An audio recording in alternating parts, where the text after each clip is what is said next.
요한복음 21장 함께 읽도록 하겠습니다. 시작! 시몬 베드로가 올라가서 그물을 육지에 끌어올리니 가득히 찬 큰 물고기가 153마리라.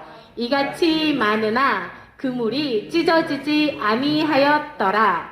예수께서 이르시되 와서 주반을 먹으라 하시니 제자들이 주님이신 줄 아는 고로 당신이 누구냐 감히 묻는 자가 없더라. 예수께서 가셔서 떡을 가져다가 그들에게 주시고 생선도 그와 같이 하시니라. 이것은 예수께서 죽은 자 가운데서 살아나신 후에 세 번째로 제자들에게 나타나신 것이라. 그들이 조반 먹은 후에 예수께서 시몬 베드로에게 이르시되 요한의 아들 시몬아, 내가 이 사람들보다 나를 더 사랑하느냐 하시니 이르되 주님 그러하나이다. 내가 주님을 사랑하는 줄 주님께서 아시나이다. 이르시되 내 어린 양을 먹이라 하시고 또 두 번째 이르시되 요한의 아들 시몬아, 내가 나를 사랑하느냐 하시니 이르되 주님 그러하나이다. 내가 주님을 사랑하는 줄 주님께서 아시나이다.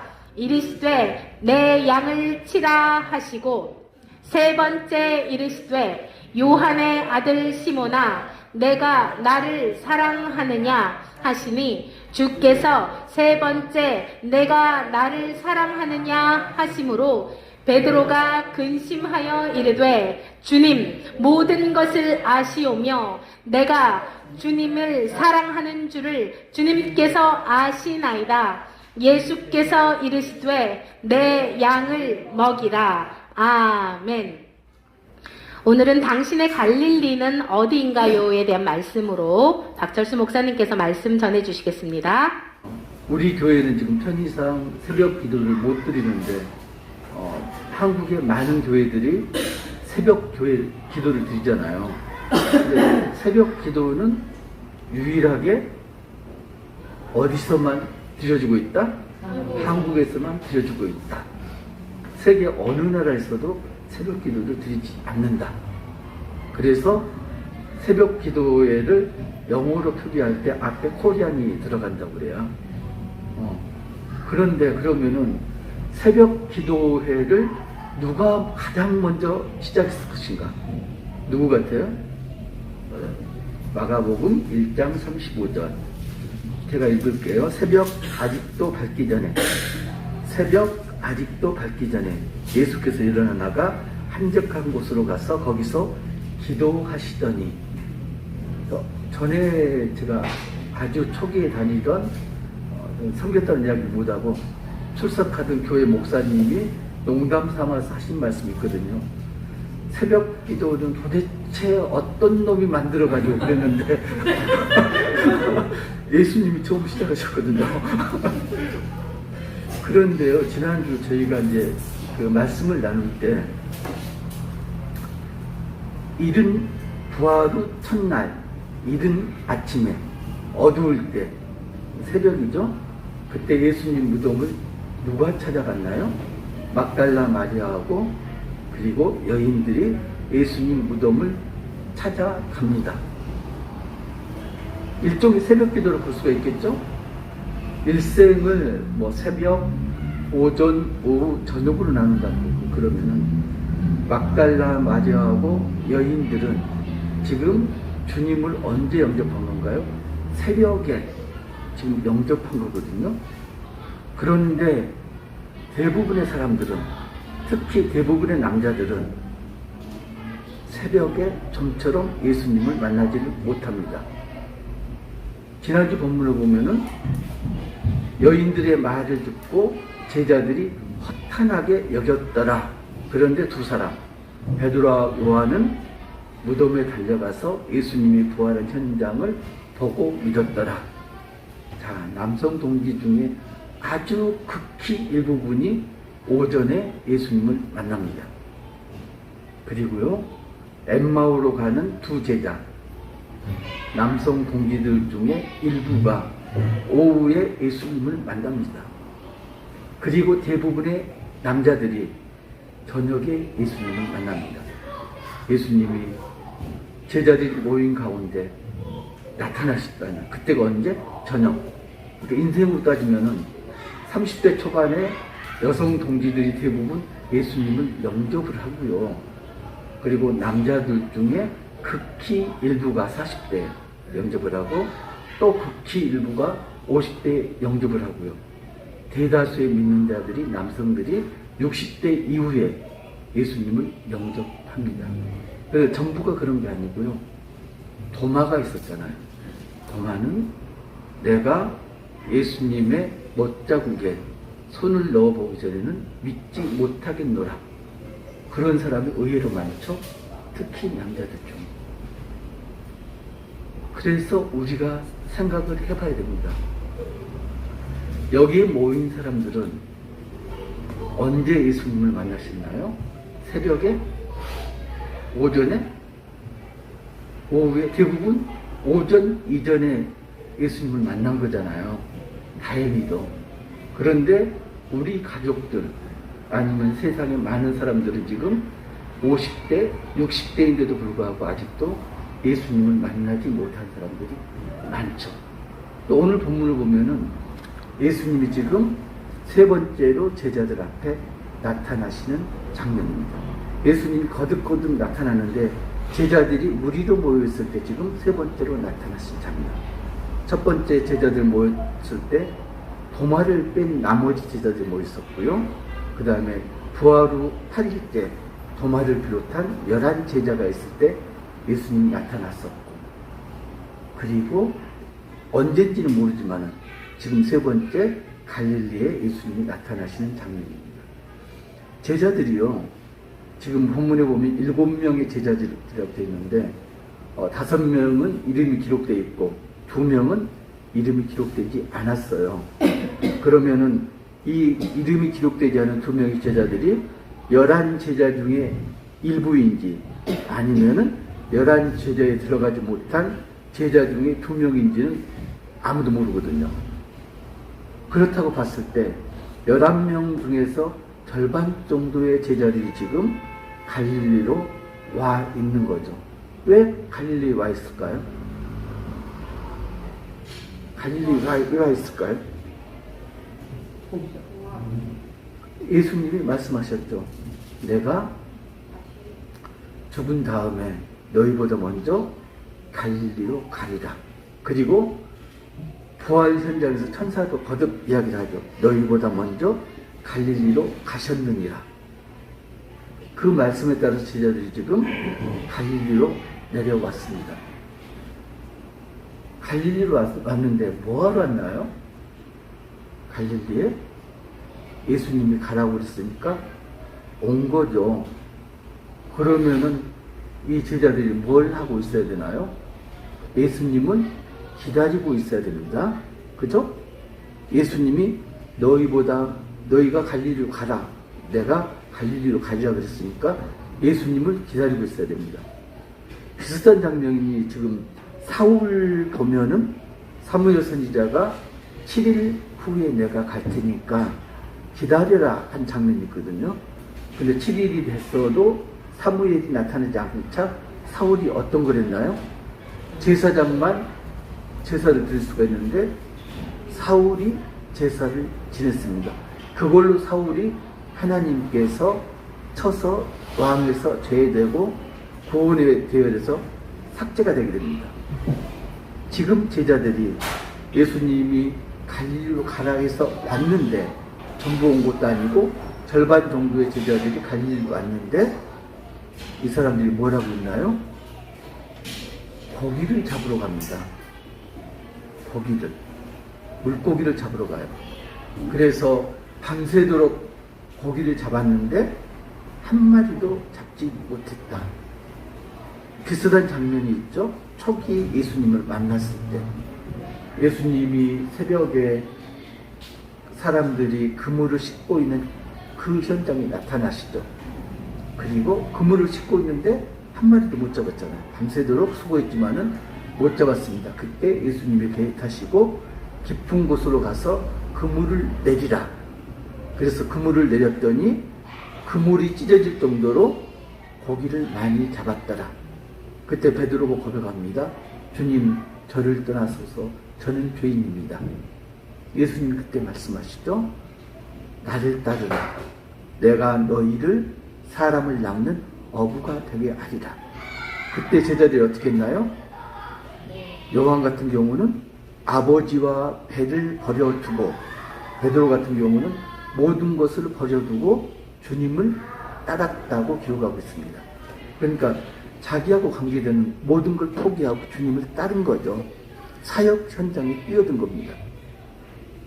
그 사역 현장에 뛰어들었던 제자들이 지금 보면요, 중간에 여러 과정을 거쳐서 예수님의 십자가 처형도 목격하고 부활의 현장도 거듭 목격했고, 그런데 갈릴리로 돌아와서는 정작 뭘 하고 있나요?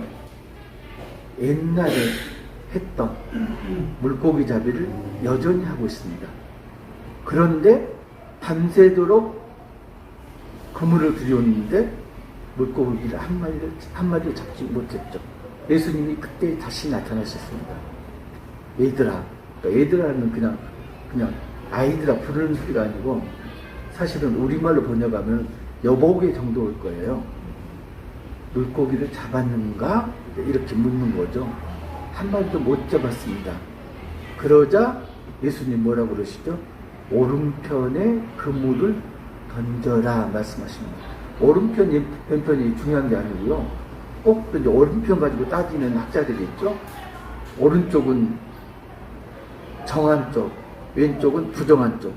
이렇게 이제 구별하는 그게 아니고 예수님 말씀에 따라서 그물을 들였더니 물고기가 몇 마리? 153마리가 잡혔더라.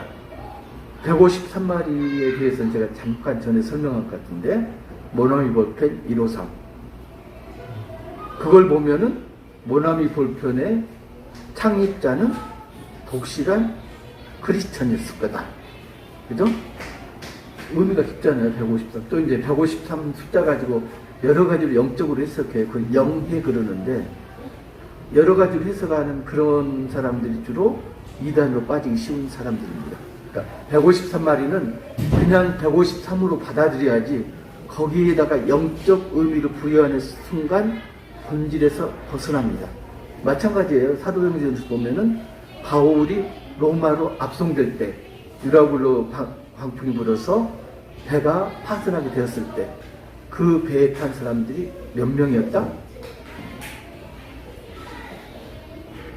105, 저는 그렇게 기억해요. 몇 명인지 기억이 안 나요. 그래서 쉽게, 이게 더 어렵다고 그러던데, 쉽게 기억하기 위해서 153 플러스 123을, 1, 2, 3을 해요. 그럼 이게 276명. 더 어렵나요? 276명. 여기다 또 영적으로 의미로 부여하는 사람도 있어요. 276이 뭐다? 그래서 153은 유대인의 구원 숫자고, 276은 이방인의 구원 숫자다. 이렇게 또 하는 그렇게 이제 해석하는 사람들이 있어요.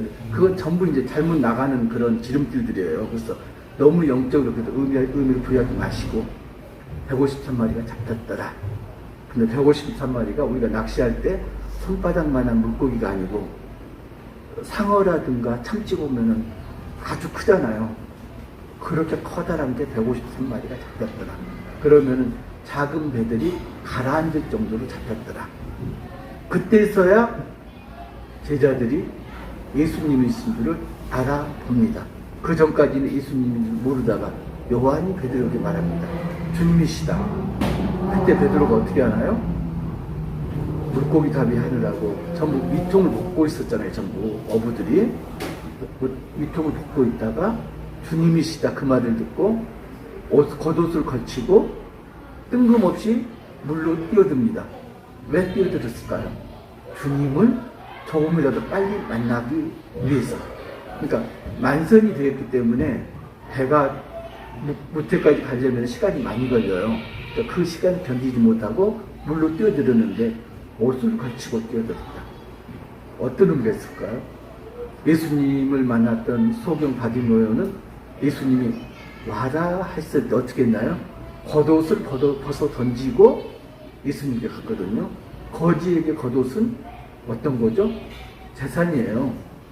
자기가 가진 모든 걸 벗어 던지고 포기하고 예수님을 만나러 갔다. 소경 바디메오는. 그런데 여기에서는 그 의미가 아니죠. 옷을 벗고 있다가 겉옷을 거쳤다. 윗사람, 존경하는 사람들에 대하는 예의죠. 예의를 갖췄는데 그런 상태에서 물로 뛰어든 거죠. 우스꽝스럽게. 그리고 베드로가 먼저 도착했고 배가 나중에 도착했습니다. 제자들이 밑에 올라보니까 어떻게 되나요? 예수님이 떡을 굽고 모닥불을 피워놓고요. 새벽이니까 추우니까. 그리고 그 위에 떡과 생선을 굽고 계셨죠. 제자들의 식사를 예수님이 준비해 놓으신 거죠. 게다가 더해서 제자들에게 말하죠. 방금 잡은 생선을 가지고 오너라. 그래서 준비해 놓은 음식, 그리고 갓 잡은 생선, 그리고 같이 식사를 합니다. 식사 자리에서는 제자들이 예수님에게 당신 누구요? 묻지를 않습니다. 아는 거죠. 그러니까 엠마오로 가는 제자들도 집에 들어가서 식사를 할 때 주님이 있을 줄 알아봤잖아요. 제자들도 그 이전에 이미 알아봤지만은 식사를 나누면서 식사 교제를 하면서 주님이신 걸 가슴 깊이 느끼고 있는 거죠. 그때 예수님이 베드로에게 묻습니다. 네가 나를 사랑하느냐? 베드로가 대답합니다. 내가 주님을 사랑하시는지 주님께서 아십니다. 한 번 끝났으면 아무 문제가 없어요. 한 번을 그쳤으면은. 그래서 거듭 3번씩이나 묻습니다. 베드로가 근심을 합니다. 예수님이 왜 3번씩이나 이렇게 묻지? 예수님 목적은 무엇일까요? 베드로가 그 이전에 예수님을 3번이나 부인한 것, 그걸 상기시킨 거죠. 여기서 우리가 생각해 봐야 될 때, 그렇다면 갈릴리라는 그 의미가 도대체 어떤 의미가 있느냐? 갈릴리가 지명으로서의 의미가 있는 건가? 아니면 다른 의미가 있는 건가? 제자들에게 갈릴리는 어떤 곳이죠? 첫 번째, 갈릴리는 제자들의 삶의 현장이었습니다. 어부로서 갈릴리 호수에서 고기를 잡으면서 삶을 영위를 했었죠. 그러니까 제자들이 대부분 프로 어부들이에요. 두 번째, 갈릴리는 제자들에게 예수님이 찾아와서 만나주신 장소죠. 언제? 물고기를 한 마리도 잡지 못해서 실망해 있을 때 주님께서 찾아오셨죠. 그리고 갈릴리는 주님께서 소명을 주신 그런 장소죠. 내가 너희를 사람을 낚는 어부가 되게 하리라. 그리고 갈릴리는 제자들이 지금 마지막에 갈릴리로 돌아와 있습니다. 갈릴리는 용서와 그리고 재소명의 현장입니다.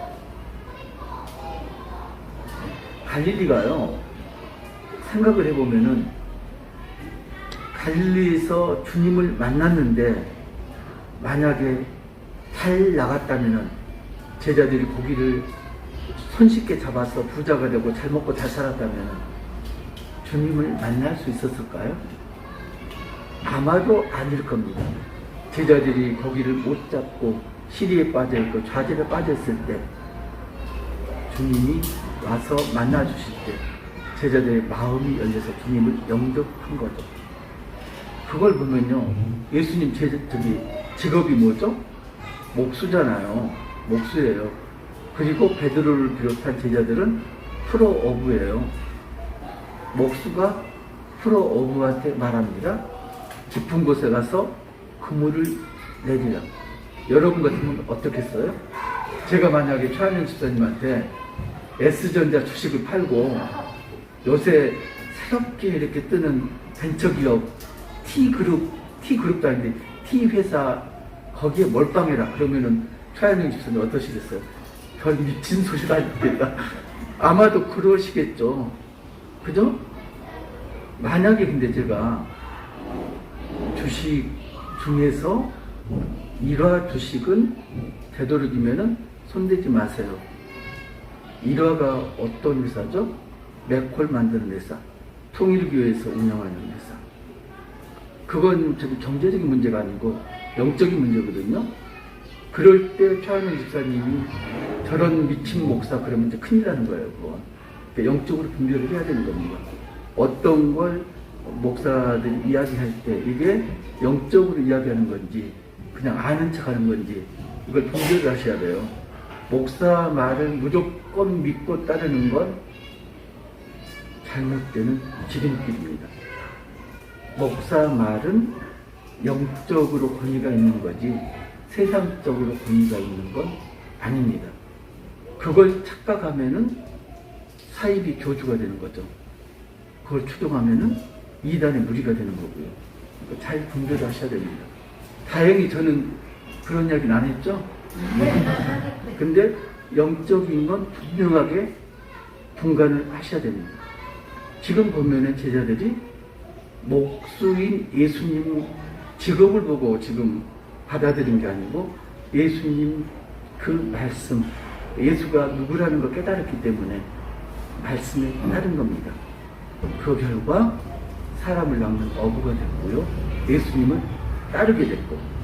그런데 그런 제자들이 사역 현장을 거치고 예수님 죽음을 목격하고 부활 현장을 목격했는데도 불구하고 갈릴리로 돌아와서는 여전히 정신을 못 차리고 있습니다. 우리가 예수님을 영접하고 신앙생활을 하는데 신앙생활을 하다 보면은 여러 가지 걸림돌들이 있습니다. 그죠? 예수만 믿으면은 이제 불행 끝, 행복 시작 이럴 줄 알았는데 삶은 여전히 지뢰받으시고요. 하는 일마다 꼬이고요. 도대체 되는 일이 없고 이러면은 시험에 빠지고 좌절을 겪게 되고 신앙에 기복이 생기게 됩니다. 침체기가 옵니다. 그럴 때 어떻게 해야 되나요? 기도를 해야 되죠. 예수님을 붙들어야 되죠. 그런데 대부분의 사람들이 그때 기도하거나 예수님을 붙드는 것보다는 아주 손쉬운 방법을 택합니다. 어떤 방법? 세상과 타협하는 방법. 가장 쉬운 게 뭔가요? 예전에 하던 일을 다시 하는 것. 예수님 만나기 이전에 했던 일. 어떤 일인가요? 내가 실패했던 일. 내가 실패해가지고 예수님을 만났잖아요. 실패했던 일을 다시금 합니다. 지금 제자들처럼. 또 한 가지는 내가 전혀 모르는 분야, 아주 생소한 분야에 뛰어듭니다. 나는 할 수 있어. 하나님이 도와주시면 나는 할 수 있어. 물론 할 수 있죠. 근데 하나님이 모든 사람이 새로운 일에 뛰어드는데 모두를 축복하시지는 않잖아요. 착각 속에 빠져 있습니다. 생소한 일에 뛰어듭니다. 두 가지로 지금 빠져듭니다.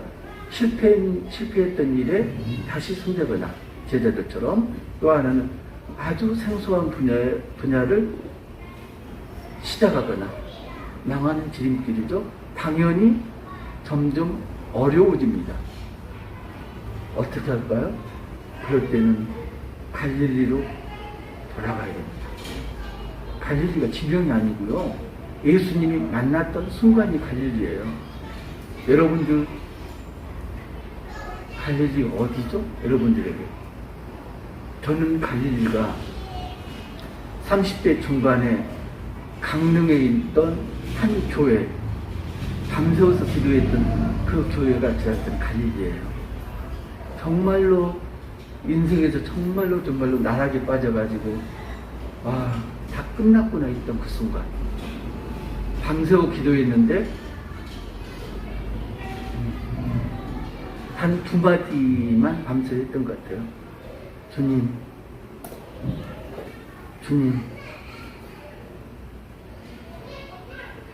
계속 했던 것 같아요. 아무런 말로 표현되지 못하고 외마디라고 그러잖아요. 외마디를 내 품었던 그 장소가 저에게서는 갈릴리예요. 그래서 제가 힘들 때 가보지를 못하지만 그 갈릴리를 생각을 합니다. 여러분들에게 갈릴리는 어떤 곳이에요? 갈릴리는 대부분 내가 인생에서 실패했던 것, 좌절을 겪었던 것, 정말로 힘들었던 시기. 근데 그걸로 그치지 않고 그때 나를 찾아와 주셔서 위로해 주셨던 주님을 만났던 장소, 시간, 그게 갈릴리죠. 그렇다면 우리가 살다가 다시금 좌절하고 시험에 빠졌다면 어디로 가야 될까요? 세상과 타협할 게 아니고 갈릴리로 돌아가야 됩니다. 갈릴리로 돌아가는데 지금 제자들처럼 옛날에 했던 실패했던 일을 답습해서는 안 됩니다. 갈릴리로 돌아가는 목적은 뭔가요? 주님을 기다리는 거죠. 주님을 기다리는데 어떻게 기다려요? 기도하면서 기다려야죠. 베드로를 보면은 주님께서 지금 베드로에게 3번씩이나 내가 나를 사랑하느냐 확인을 하십니다. 어떤 과정이죠? 용서하고 신뢰를 회복하는 과정입니다. 그래서 용서라는 건 정말로 어려운데 우리 보통 그러잖아요. 너 용서했어. 근데 다시는 내 앞에 나타나지 마. 이건 용서가 아니죠. 용서했어. 하지만 평생 너 안 볼 거야. 용서한 건 아니죠. 너를 용서했어. 그렇지만은 네가 평소에 하던 일은 더 이상은 못해. 용서가 아닙니다. 용서는 뭔가요? 용서는 믿음까지 회복하는, 신뢰 관계를 회복하는 게 용서입니다. 그래서 용서가요, 사랑의 마지막 단계가 용서예요. 사랑한다고 그러고서도 용서하지 못한다면은 정말로 사랑한 건 아니죠.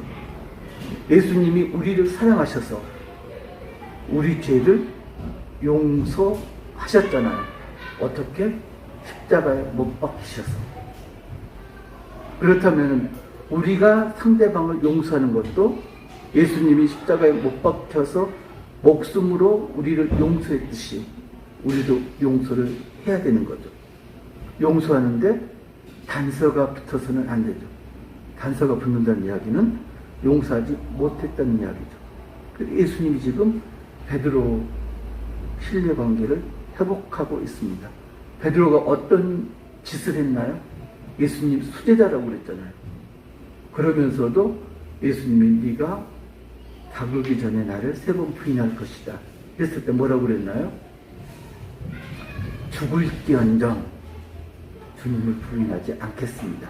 그리고 다른 복음서에 보면 뭐라고 그랬냐면 다른 이들이 그럴지라도, 저만 잘하다고 그래요.